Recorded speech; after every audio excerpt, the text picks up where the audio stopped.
Assalamualaikum warahmatullahi wabarakatuh.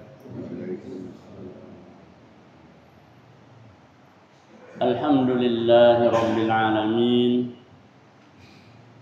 Wa bihi nasta'inu ala umurid dunya waddin. Ashhadu an la ilaha illallah wahdahu la syarika lah. Wa ashhadu anna Muhammadan abduhu wa rasuluh. Allahumma salli ala Muhammadin wa ala ali Muhammad kama sallaita ala Ibrahim wa ala ali Ibrahim wa barik ala Muhammadin wa ala ali Muhammad kama barakta ala Ibrahim wa ala ali Ibrahim innaka Hamidum Majid. Ayuhan nas, usikum wa iyaya awalan bitaqwallah faqad fazal muttaqun. Ya ayyuhalladzina amanu taqullaha haqqa tuqatih wa la tamutunna illa wa antum muslimun.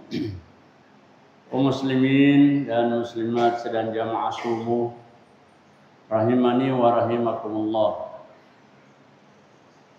Di dalam Al-Qur'an Allah Subhanahu wa taala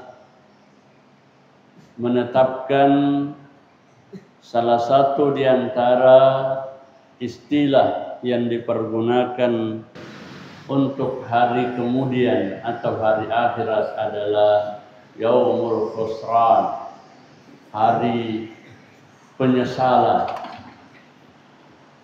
Beberapa ayat di dalam Al-Quran mengingatkan akan hal itu, bahwa di hari kemudian jangankan orang yang masuk neraka, penghuni surga saja, atau orang yang sudah divonis sebagai penghuni surga saja menyesal. Cuman penyesalannya yang berbeda.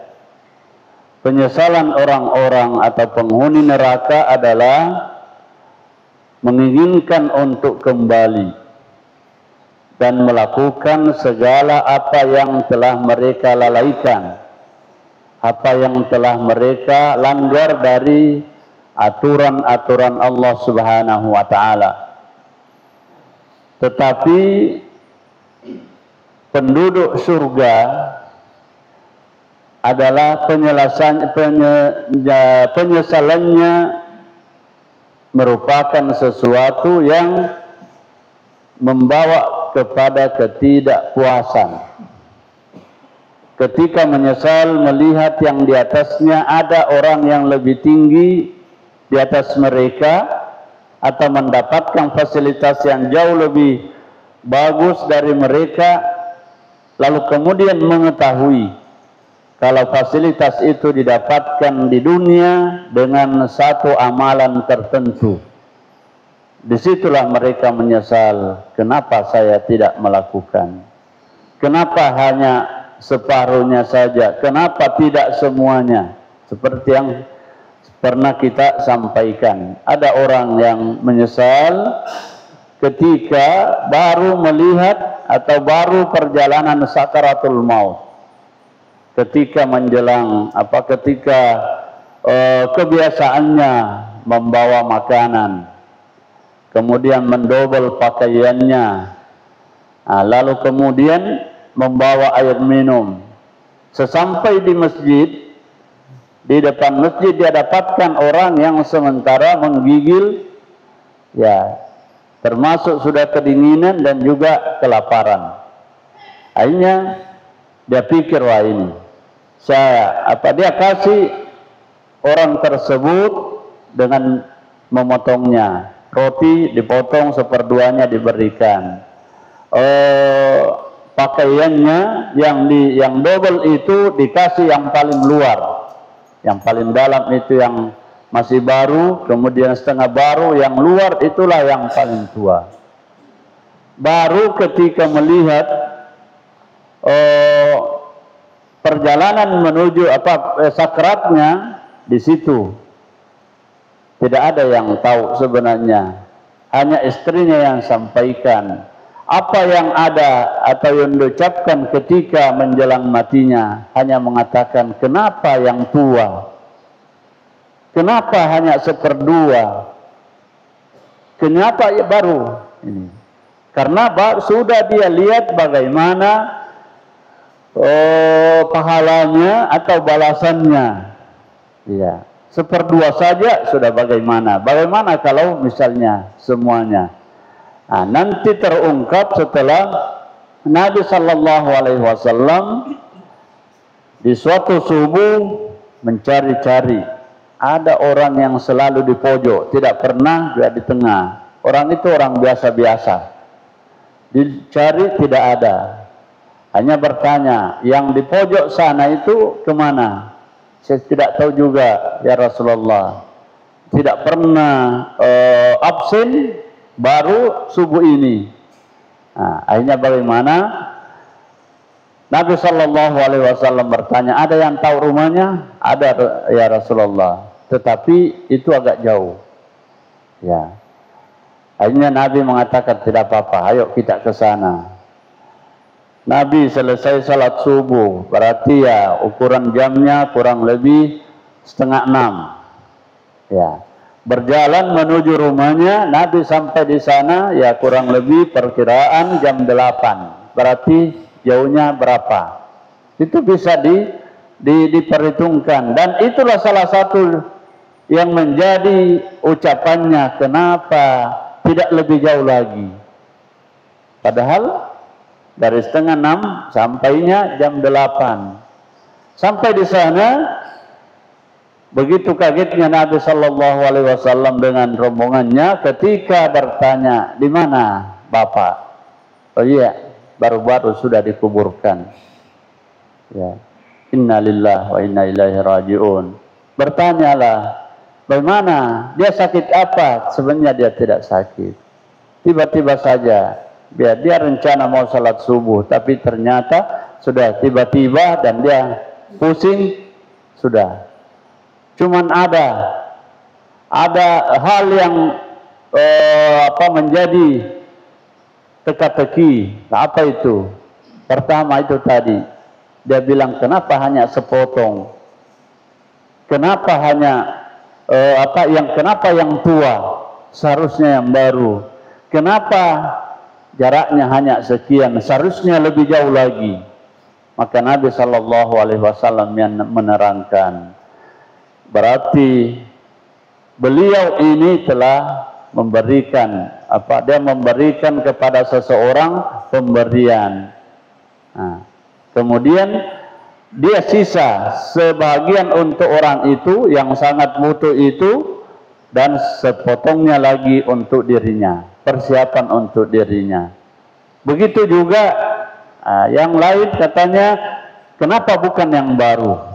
Oh, ternyata dia double pakaiannya. Yang paling luar itu memang selalu dibuka kalau sampai di masjid. Itu kan di Arab itu kan angin kencang kalau subuh, pasir ya, kadang debu berterbangan. Itulah sehingga dia double pakaiannya. Nah, sampai di masjid melihat orang itu, dia buka, baru dia kasih. Penyesalannya, kenapa yang tua? Kenapa bukan yang lebih baru? Begitu juga jaraknya. Kaum muslimin muslimat rahimani wa rahimakumullah, apa yang kita mau ambil sebagai pelajaran? Kita baca dalam salat tadi, penyesalan orang yang hanya tidak mementingkan apa yang dipentingkan oleh Rasulullah Sallallahu Alaihi Wasallam. Apa yang dipentingkan oleh Nabi Sallallahu Alaihi Wasallam, salah satu diantaranya adalah nasihat agama. Dan itulah yang tadinya diminta, anzirin nas, sampaikan, ancamkan kepada manusia, yauma ya'tihimul azab, ketika nanti datang kepadanya azab. Fayaqul, barulah mereka berteriak, barulah mereka meminta, akhirna ila ajalin qarib, tunda dulu berikan dulu kesempatan untuk waktu yang sedikit saja, yang singkat saja.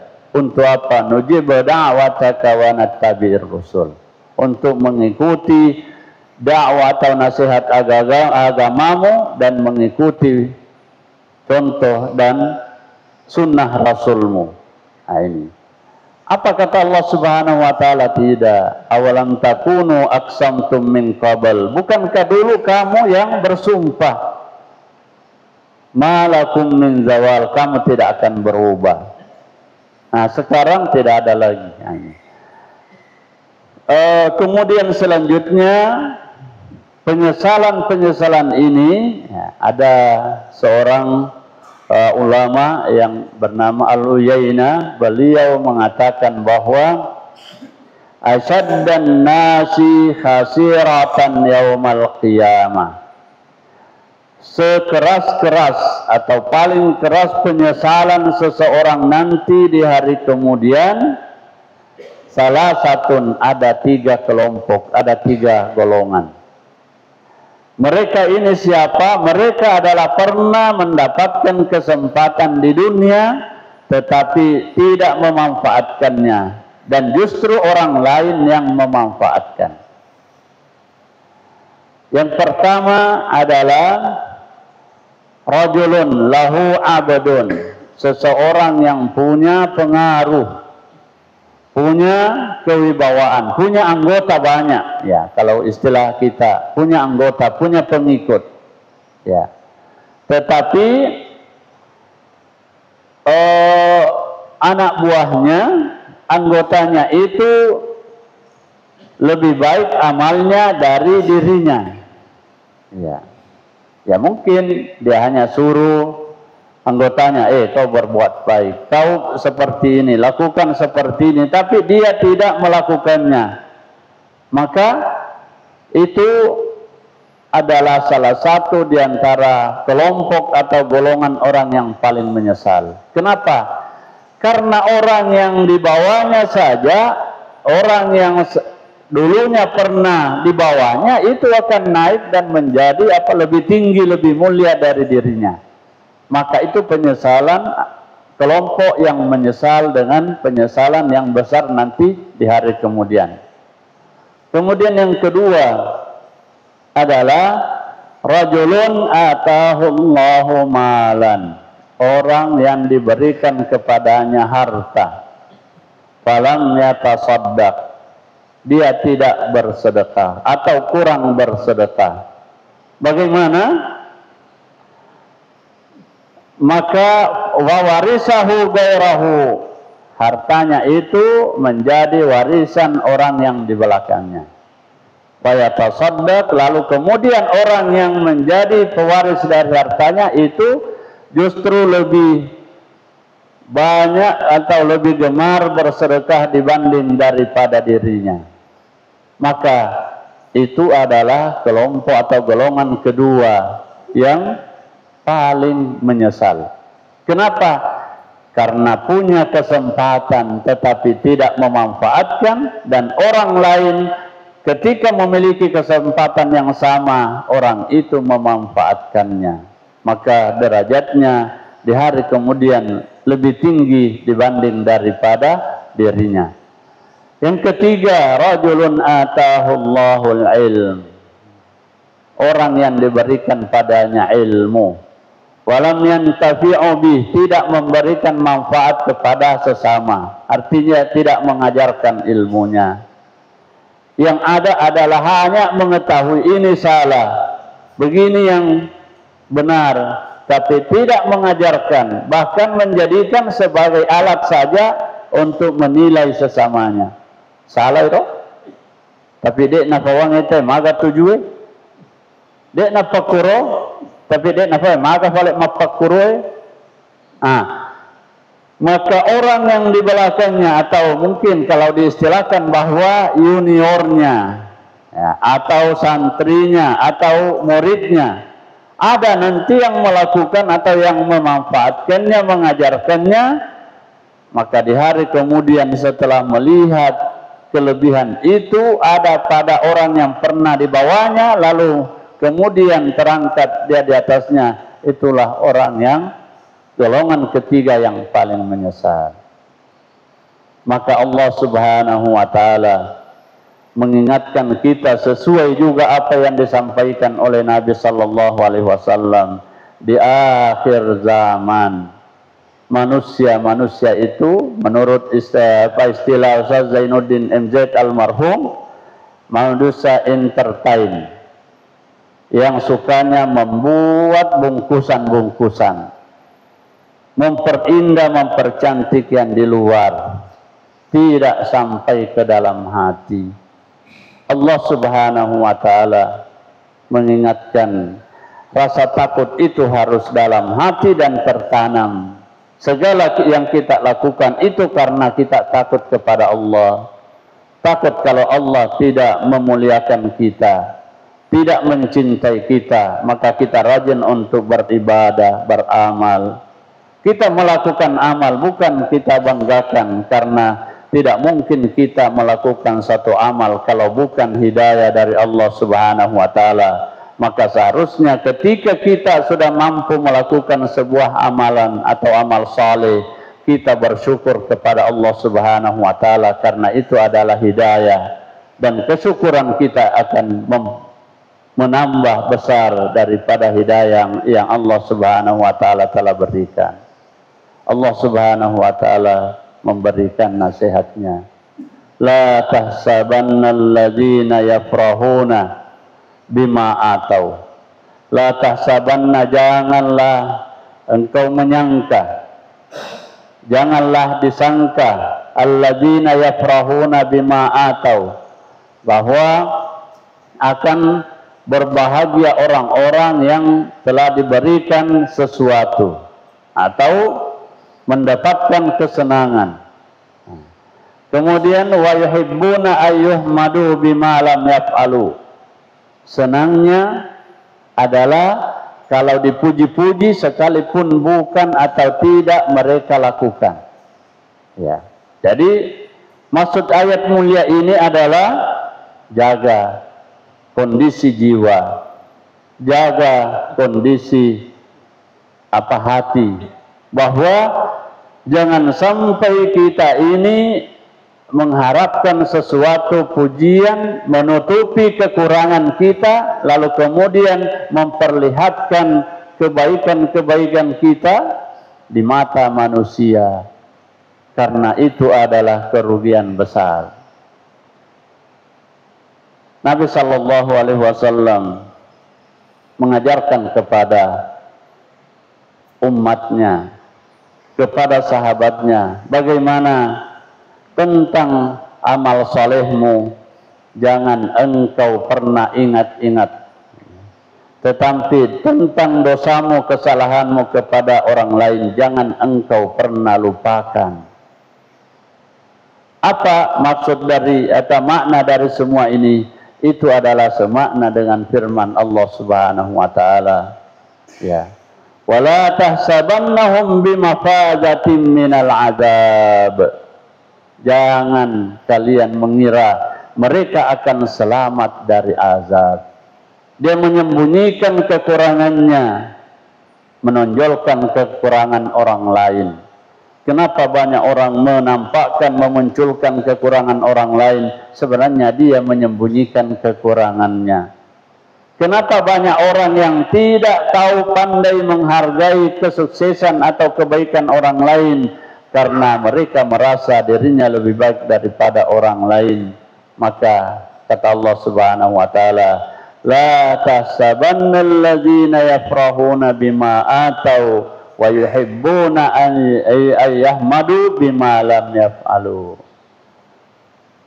Apa yang dilakukan itu adalah sesuatu yang diperlihatkan, dipertontonkan kepada manusia, dan mereka bergembira. Ya, istilahnya mungkin kita adalah besar kepala ketika disanjung dengan sesuatu yang sebenarnya mereka tidak lakukan. Ya, kalau dikatakan kamu memang orang baik, Masya Allah, luar biasa, senangnya luar biasa ini. Tapi begitu mendengarkan, di sana ada yang cerita, katanya kamu itu orang yang jelek, Masya Allah, muncul rasa bahwa tidak pantas dan seterusnya. Itulah yang Allah sampaikan. Kenapa? Wala tahsabannahum bimafazatin minal azab. Jangan kalian menyangka mereka itu akan lepas dari azab. Jadi yang dijaga adalah jangan menjaga dan memperhatikan kesalahannya orang, karena mereka akan bertanggung jawab sendiri. Yang kita harus perhatikan adalah dosa-dosa dan kesalahan-kesalahan kita, kelalaian dan kelemahan dan kelalaian kita, karena itu yang kita akan pertanggungjawabkan. Yang terakhir adalah tanamkan rasa takut. Man khafallaha khafallahu kulla syai'. Siapa yang pas atau yang sempurna takutnya kepada Allah Subhanahu wa taala, maka Allah akan jadikan segala sesuatu itu takut padanya. Wa man lam yakhafullah, siapa yang tidak takut kepada Allah, khafallahu min kulli syai'in. Allah menjadikan orang itu dia justru yang takut kepada sesuatu. Masalah kecil dia sudah takut, baru tidak perlu untuk dikhawatirkan, itu menjadi kekhawatiran dan seterusnya. Kenapa? Karena yang menguasai hati adalah Allah Subhanahu wa taala. Maka jemaah yang dirahmati oleh Allah Subhanahu wa taala, mari kita saling mendukung. Apa yang kita inginkan, cita-citakan, keridhaan Allah Subhanahu wa taala dan kecintaannya, kita harus senantiasa memberikan semangat, memberikan dorongan untuk melalui jalan ke arahnya, sehingga Allah Subhanahu wa taala memberikan petunjuknya kepada kita semua. Ja'alani Allah wa iyyakum minal amilina wal faizin wa adkhalani wa iyyakum bil jannati wan na'imil muqim. Aqulu qouli hadza wa astaghfirullahal azim li wa lakum fastaghfiruhu innahu huwal ghafurur rahim. Subhanakallahumma bihamdik asyhadu an la ilaha illa anta astaghfiruka wa atubu ilaik. Hadanallahu wa iyyakum ajma'in. Wassalamu alaikum warahmatullahi wabarakatuh.